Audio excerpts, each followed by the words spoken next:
Well, you certainly may not realize this, but Dayton is sitting on one of the best water sources in the world. And it could also hold the key to keeping our financial fortunes afloat.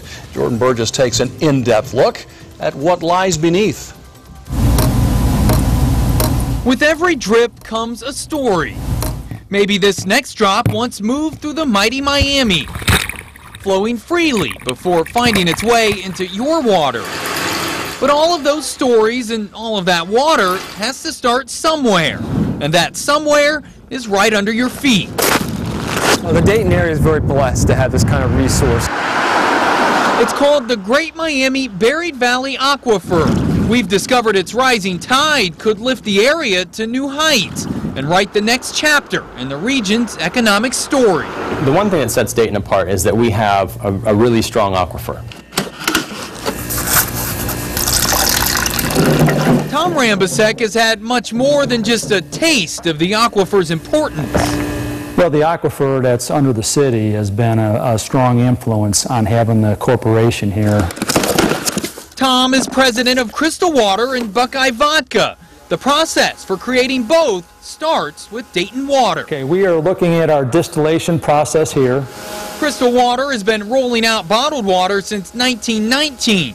The vodka operation started recently, but has already won a gold medal for taste. And the awards, just like the water, are expected to keep flowing in. But the incoming quality of the water has been extremely good. The water from the aquifer that keeps businesses like Tom's afloat got its start thousands of years ago, long before people like those from Whitewater Warehouse ever paddled the Great Miami. The aquifers were really formed during the retreat of the glaciers with all the meltwater.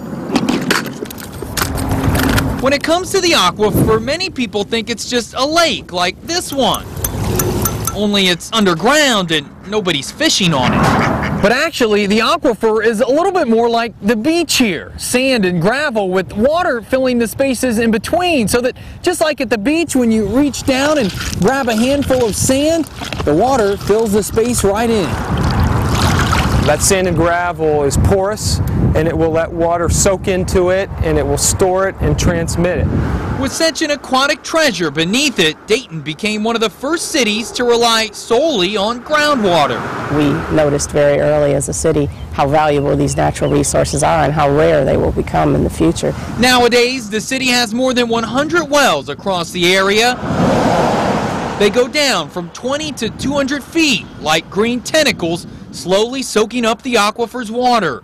But what they take, Mother Nature gives back through rainfall, so the supply can seem endless. What we have here in Dayton is just a world-class aquifer that's capable of yielding very large quantities of water.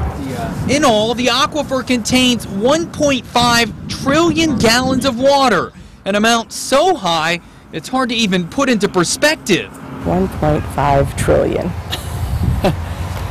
Lots of water, an abundance of water. But as the recent documentary, Last Call at the Oasis, tries to show, other communities may not be as fortunate.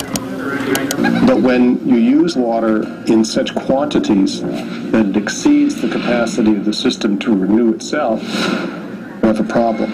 That's where this pot and bottle come in. Water is going to be a scarce resource for our country sometime in the near future.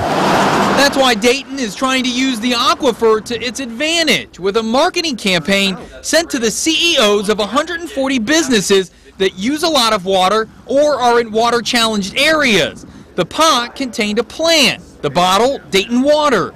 The idea is using the water to make your plant or business grow. The campaign was more about Dayton as a whole. The water was the hook, the water was one of our targeting factors, but selling Dayton as a whole was really what it was about. Officials say the campaign got a good response, so they're trying another version with more companies, this time with a watering can. You're not going to see immediate dividends, but if you keep playing the game, eventually you're going to get some wins, and those wins could be big for us. So perhaps one day the aquifer could lead to rivers of cash for the area, but no matter what, it's already paid huge dividends for the Miami Valley. The next time you take a drink, you may want to raise a glass to the aquifer and the slow and steady drips that tell the story of a region and its bottomless possibilities. And it should make the Dayton region in the future, you know, an attractive place to want to do business and a great place to live. Now, officials tell me in the near future, more than 80% of businesses will be faced with serious decisions on where to locate because of water. So a lot of opportunities there for the city and the region. They're talking to big water users in states like Arizona and Georgia and even Michigan and Illinois, so that if they do decide to expand, they'll do it here. Yeah, we have family in Arizona. It is a huge issue out there, I can tell you that. So clearly it's a major asset for the area. What do we have to worry about that could pose a threat to our aquifer? Of course, pollution always a concern, and that's why Dayton really at the forefront of drinking water protection. And in fact, we have had some issues with it in the past, though, and one of those was about 25 years ago this week. It was the Great Sherwin-Williams fire. It was a big threat to the aquifer, and actually, I'm going to tell you the story of that fire here on Wednesday. So. All right, we'll look forward to that. All right, thanks Jordan. Thanks, Jordan.